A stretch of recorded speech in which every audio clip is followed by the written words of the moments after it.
반갑습니다. 미풍입니다. 자, 오늘은 부채가 GDP의 2.1%를 넘었다고 합니다. 그래서 아파트가 폭락하는지 안 하는지, 자, 여기 대해서 잠깐 알아보도록 하겠습니다. 오늘은 크리스마스인데 요즘 코로나 때문에 다들 힘드실 거예요.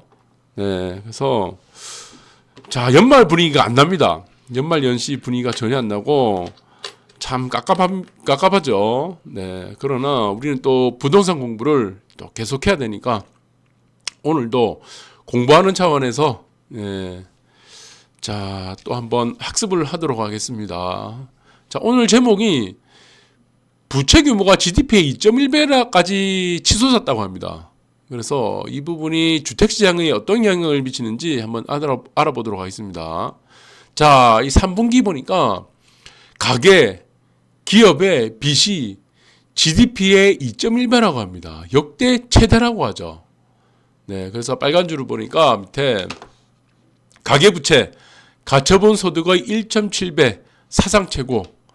자, 하는 경기회복 지연으로 소득 개선 미약하며 취약 가구의 부실 우려가 된다. 우려가 되고 있다. 이 부분인데, 자, 아무래도 가계와 기업의 빚이 늘어난 이유는 가장 큰 이유가 저는 코로나라고 보고 있죠. 이건 뭐 밑에도 설명돼 있죠. 코로나 여파, 네, 생활고. 그래서 이 부분들은 지금 영세한 뭐 자영업이라든가 소상공인 그리고 취약 가구들에게 크게 영향을 받을 수 있다. 이런 부분이 또 부실 우려가 될 수 있다는 부분들을 좀 얘기를 하고 있는 것 같아요.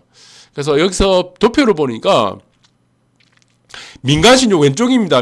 빨간 줄 동그라미 보시면은 왼쪽에 민간신용은 증가하고 명목 GDP는 오히려 하락하고 있다. 그래서 격차가 지금 벌어지고 있기 때문에 이게 2.1배 정도로 커지고 있다. 이 얘기고.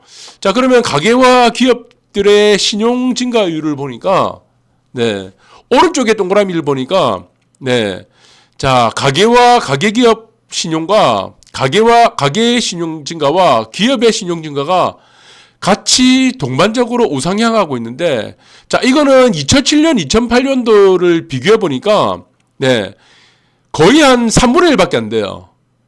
네, 2007년하고 2008년도 우리가 지금, 금융위기 때죠. 그때에 비하면은 한 2.5배 정도로 낮다. 그래서 한 3분의 1 정도밖에 되지 않는다. 이렇게 보시면 됩니다. 이게 절대치로 봤을 때는.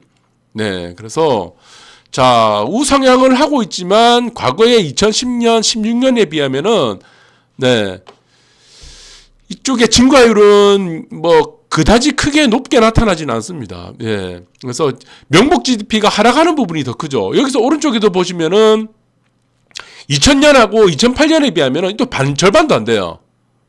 네, 그러니까 GDP 하락하는 부분들이 크다 보니까 격차가 벌어지게 된 거죠.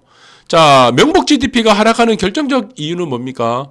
네, 국내 총생산이라는 명목 GDP가 코로나 때문에 전반적으로 위축되고 있다는 것들을 보여주고 있고, 그리고 그 반면에 수출 기업들이 있습니다. 내수 쪽과 관련된 가전이라든가, 네, 주택이라는 부분하고 건설은 뭐 크게 회복되는 효과가 없는데, 우리가 이제 코로나로 인해서 집에서 생활하는 부분들이 더 커졌죠. 그래서 집에서 생활하는 과 연관된 재화들은 네, 오히려 매출이 증가하고, 그리고 보시면은 뭐 택배라든가 네, 유통 쪽에서 택배라든가 이런 부분 비대면이 확대되기 때문에 그런 부분들의 뭐 매출 증가는 오히려 증대되고, 그리고 그에 따라서 주택 수요는 오히려 늘어나고, 이 모든 것들이 코로나에서 영향을 받는 부분이 크다고 봅니다. 그래서 전체적으로 봤을 때의 명목 GDP는 코로나 여파로 인해서 하락하고 있다. 역대 최대로 하락하고 있어요.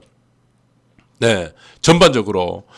뭐 다 아시겠지만 뭐 가게문도 뭐 9시도 문 닫고 지금 하다 보니까 활동들이 다 위축되다 보니까 네, 명목으로 말하는 국내 총생산은 지속적으로 하락하고 있다. 그에 비해서 수출 기업들, 네, 뭐 가전이라든가 무슨 뭐 지금 뭐 전기자동차 이쪽 부분에 대한 부품 소재는 오히려 늘고 있고, 비대면과 관련된 부분들은 오히려 증가하고 있다. 네, 그래서 자, 민간 쪽에서는 취약계층들, 네, 그리고 소상공인 자영업자들에 대한 신용대출은 신용이라고 하죠. 민간신용 이런 부분들은 오히려 늘어나고 있는 상반된 모습을 보이고 있습니다. 그러나 전반적으로 우리가 봤을 때는 네, 이런 부분들이 신용이라는 이런 부분들이 가계와 기업의 이런 신용이라는 부분들이 자 2000년 과거 20년 전에 2000년하고 네, 봤을 때 아니면은 뭐 금융위기 때 이런 부분 2007년 2008년 때 피크를 찍었을 때에 비해서는 3분의 1 토막이다. 자 이렇게 보시면 됩니다. 자 그리고 명목적인 우리가 명목이죠. 명목 부채 그러니까 절대치로 따지는 금액 절대치로 따진 게 아니고 명목 부채 증가율로 순서를 보면은 자 가장 큰 부분이 어디냐 그러면 어디냐 하는가 이렇게 보시면은 현 정부가 지금 부채 증가율이 가장 커요. 여러분들 이 부분은 잘 아실 겁니다. 그냥 무한정으로 그냥 막 돈 풀기 하고 있는 거죠. 네, 그러니까 답이 없는 거예요 지금. 자, 이 부분은 코로나 때문에 전 세계적으로 같은 패턴으로 이루어지고 있습니다. 그러나 지금 현 정부는 출범 초기 때부터 무작위로 그냥 뒤에 신경 쓰지 않고 예, 뒤에 누가 뭐 돈을 대신 갚든지 말든지 그냥 무조건 막 그냥 풀고 있는 거예요, 그냥. 네, 빚을 계속 내고 있는 겁니다. 그래서 명목 부채 증가율이 가장 큰 곳이 어디냐면 현 정부입니다. 예, 현 정부와 공공기관 부분, 공공 부분이 가장 크고 그 다음에 자영업과 소상공인의 신용대출이 크죠. 이거는 뭐 어쩔 수 없는 거죠. 뭐 폐업을 하지 않는 이상은 이제 버텨야 되니까 대출로서 버티는 부분이고 그 다음에 생계가계대출입니다. 이 또 자영업과 소상공인들이 뭐 소상공인 신용대출 요즘에는 그냥 보증서 하나 끊어주면 다 해주잖아요. 네, 매출에 따라서 다 해주고 자 이런 부분이 또 해결이 되지 않으니까 이제 생계에 관련된 가계대출까지도 네, 연관돼서 증가하고 있다. 그 다음에 명목 부채 증가율이 가장 큰 순서가 주식 매수용 신용대출입니다. 네. 자, 주식 매수용 신용대출이 증가하는 부분들이 저는 이거는 자영업과 소상공인도 연관돼 있고 그 다음에 연관된 사람들이 이제 아파트 가격이 너무 오르니까 연끌로도 이제는 아파트를 살 수 없는 겁니다. 연끌로도 아파트를 살 수 없는 가장 큰 이유가 뭐냐 그러면은 대출을 다 막아놨어요. 대출이 안 나옵니다. 아파트 살려고 해도. 자, 서울 같은 경우는 어떻습니까? 9억 이하는 50%밖에 대출이 안 되죠. 안 되는 겁니다, 대출이. 그렇다 보니까 이제 집을 포기한 세대들이 혹은 자영업자나 소상공인들이 대출을 받아갖고 주식을 매수합니다. 연끌로 대출로. 네. 대출로 주식을 사는 부분은 대출이 100%예요. 그러나 우리가 아파트를 사는 밑에 있죠. 5번.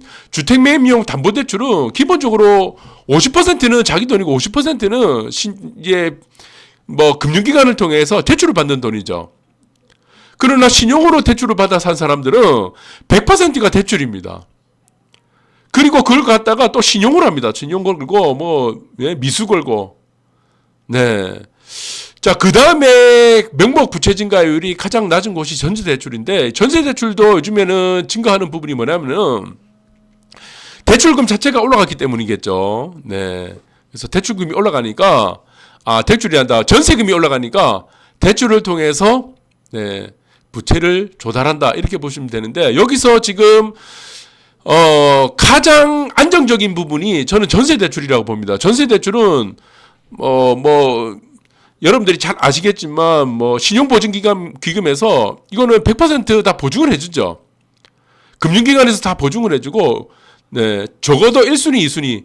자, 대출이 있는 집 같은 경우는 2순위가 되겠죠. 대부분 1순위, 2순위 거기서 채권 가격을 120%까지 잡기 때문에 전세대출은 뗄 염려가 없습니다. 거의. 맞죠? 6번 같은 경우는 전세대출을 거의 떼지 않습니다. 전세대출이 만약 떼인다 그러면은 뭐 보증기관에서 대신 돈을 납부해 주죠. 한 달 후에. 대부분 은행에서도 순위가 있기 때문에 그 아파트를 이제 차입을 해서 다 돈을 받게 되는데 그 다음에 주택매입용 담보대출이 그 다음에 좀 안정적입니다. 이거는 우리가 여러분들이 장기적인 계획을 세워서 뭐 30년을 껐든지 뭐 25년을 하든지 20년을 하든지 매우 안정적입니다. 그 위로 1번부터 1, 2, 3, 4는 굉장히 이거는 불안정해요. 특히 현 정부가 제일 불안합니다. 이거는. 이 감당 안 되죠, 지금. 그 다음에 매수, 정글로 지금 담보대출 받았고, 신용대출 받았고, 매수하시는 분들, 주식 매수하시는 분들. 계획이 없어요. 아예 계획이 없습니다. 자, 주식 매입료 담보대출이나 전세대출 계획이 있어요. 자, 애초부터 대출 한도가 제한되어 있고 굉장히 장기적으로 이거는 대안을 갖고 계획을 세워서 대출을 상환하고 원금을 상환하는 것들이기 때문에 안정적인데, 자, 1번부터 4번까지 연골 뭐 신용대출하거나 가계대출하거나 소상공인이 대출하거나, 특히 가장 문제는 현 정부라고 이렇게 보고 있습니다. 네.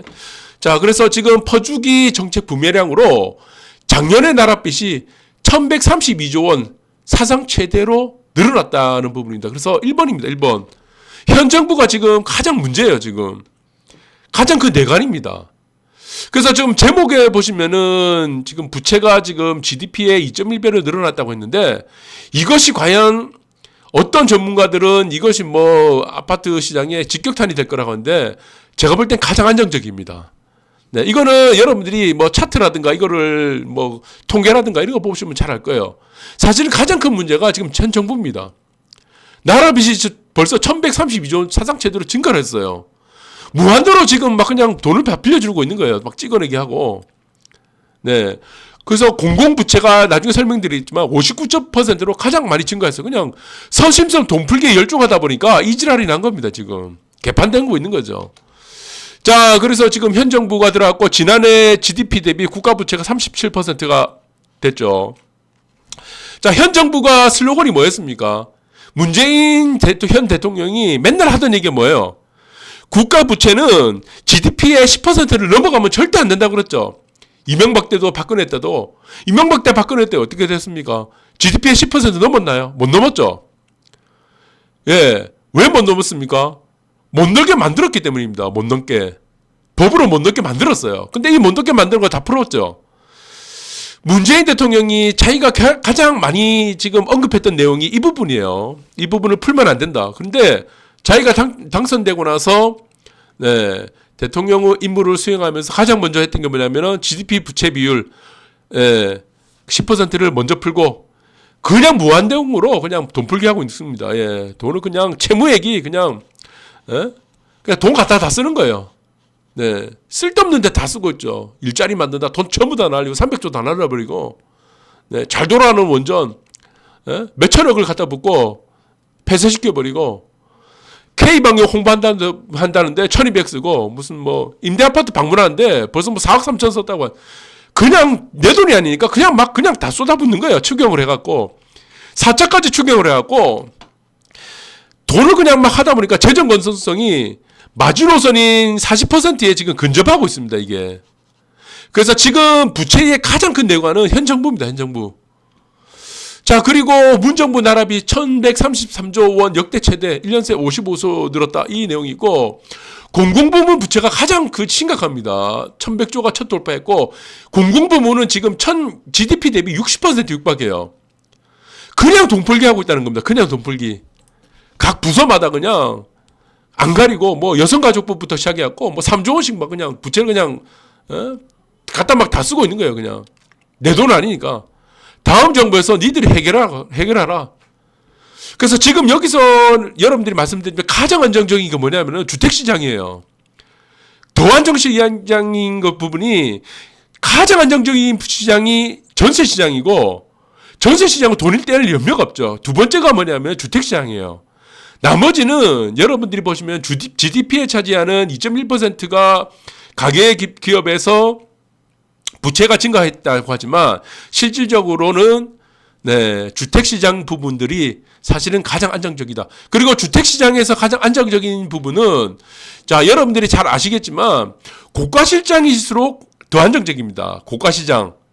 네, 여러분들이 잘 아시겠지만 서울의 반포시장 있죠. 반포 뭐 서초구의 반포 얼마나 잘 사는 사람들이 많습니까? 예, 평당 1억이에요. 근데 오히려 그 주택시장이 더 안정적입니다. 자, 하위계층으로 가고 중저가 이하에 퍼진되는 주택시장이 오히려 부실의 내관이 더 큽니다. 그래서 차별화가 계속 나타나는 거죠. 차별화가. 고가시장일수록 더 오를 가능성이 더 큰 이유가 이것 때문입니다. 네, 중저가 시장은 10년 중에 1, 2년이 오르고 고가시장은 10년 중에 8년이 오릅니다. 이유가 있는 거예요. 급한 사람이 없는 거예요. 고가 시장은. 네. 그래서 스테이블하게 안정적으로 하고 저가 시장은 상당히 고가 시장에 비해서는 불안정하다. 이렇게 보시면 됩니다. 그래서 차별화가 계속 나타난다. 그래서 고평가 시장인 고가 시장이 비싸다고 떨어지는 게 아니다. 이게 바로 부동산입니다. 그래서 자, 아파트 매매 전세값 또 상승했습니다. 전주 대비 0.3% 상승했죠. 이거는 뭐 잘 아시는 거고, 노후에 쓸 퇴직연금을 미리 허문다. 그래서 절반은 집 때문에 퇴직연금을 벌써 미리 받아가지고 집을 사는데 썼다는 거죠. 그래서 주택시장이 안정적입니다. 대출이 안 나오니까 어떻게 됩니까? 내가 나중에 노후에 받을 돈을 미리 주택에 넣어 놓는 거예요. 이 돈은 어떻습니까? 빌리는 돈이 아니죠. 빌리는 돈이. 애초부터 어때요? 9억 이상 아파트는 대출이 30%밖에 안 돼요. 주식을 살 때는 여러분들 어떻습니까? 몰빵 대출입니다. 몰빵. 거기다가 또 신용을 거래요. 거기다가 또 미수거입니다. 어느 시장이 더 안정적입니까? 그래서 주택시장이 붕괴될 수가 없습니다. 대한민국의 주택시장은 아직도 저평가됐다는 이유를 절대치로 봤을 때는 다른 나라에 비해서 저평가됐다. 이렇게 보시면 되고, 자, 노홍철 씨 보시면은, 자, 주택이 강남의 아파트, 네? 압구정 아파트, 반포 아파트 올라갔다. 아, 이게 불안한 거예요. 그래서, 이게 고평가 됐으니까 불안하다 싶었는데, 자, 압구정 아파트 팔자마자 12억 올랐어요. 5천만 원 더 준다기에 눈물을 흘렸다. 실패 사례입니다. 그래서 고가 시장일수록 항상 어떻습니까? 안정적이다.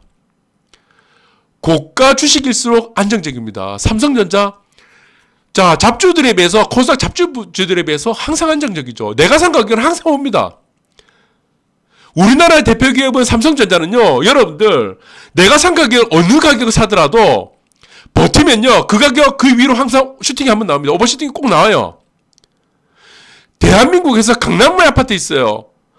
이대도심, 부산에 있는 아파트들 있죠. 광안대교 영구조망권에 있는 아파트들, 남천동 우동에 있는 아파트들은요, 아파트입니다. 주상복합이야 있는 거 아파트들은요, 내가 어느 가격에 사든 간에 꼭 그 가격 이상으로 슈팅이 한번 꼭 나옵니다. 강남도 그렇고요. 반포도 그렇고, 압구정도 그렇고, 이 철칙입니다. 삼성전자 그렇고, 우리나라 대표 기업이 삼성전자 그렇고, 그래서 이쪽으로 몰리는 겁니다.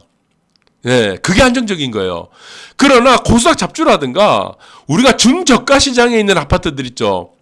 이거는 담보가 안 되는 거예요. 상승에 대한 담보가 안 됩니다. 그래서 불안한 겁니다. 그 아파트에 사는 사람들 대부분이 어떻습니까? 신용도가 낮죠. 고가 아파트에 사는 사람들에 비해서.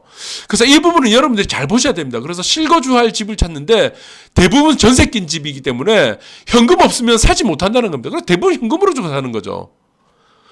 붕괴가 안 돼요. 이 시장은 붕괴가 절대로 안 됩니다. 저는 이 시장이 어떻게 되냐면은 나중에 현 정부가 지금 무한정으로 지금 포퓰리즘으로 대출을 내갖고 그냥 무한정 찍어갖고 어떻습니까?